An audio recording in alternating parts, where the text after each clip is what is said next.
extreme opposition. Romania. Richard Wurmbrand. Day 18. You have heard the law that says, love your neighbor and hate your enemy. But I say, love your enemies. Pray for those who persecute you. Matthew chapter 5, verses 43 and 44. I admire communists.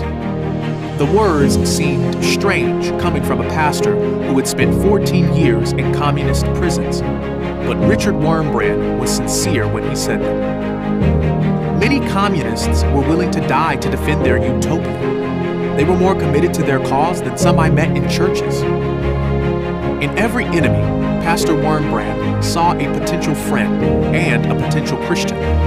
By loving his opponents, he not only saw many come to know Christ, but also increased his opportunities to witness. When they called me a dirty Jew and told everyone not to read my books, people immediately went out to see what this dirty Jew had to say, he chuckled. I welcome anyone who has offense against me. Others are not always interested in what you have to say. You need to challenge them to the truth before you share your beliefs. To do this, you must understand where they are coming from and be able to speak intelligently. But we must also remember to always speak in love. Pastor Wurmbrand's words were not from some high-minded ideal that he didn't exemplify.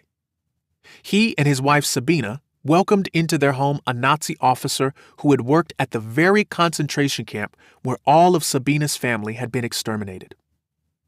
When the officer saw their forgiveness and love for him, he was won into the kingdom.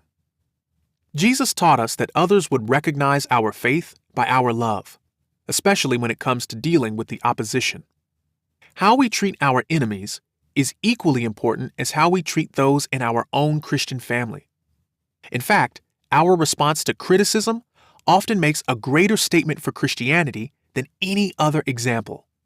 When believers put this powerful principle of the Christian faith into practice, they distinguish themselves from the rest of the world. The natural reaction to opposition is to refute it or respond in kind. Instead, believers strive to understand their enemies, not undermine them. Opposition, when put into this perspective, is welcomed as an opportunity to exercise faith and obey Christ's commands. Extreme Voyage.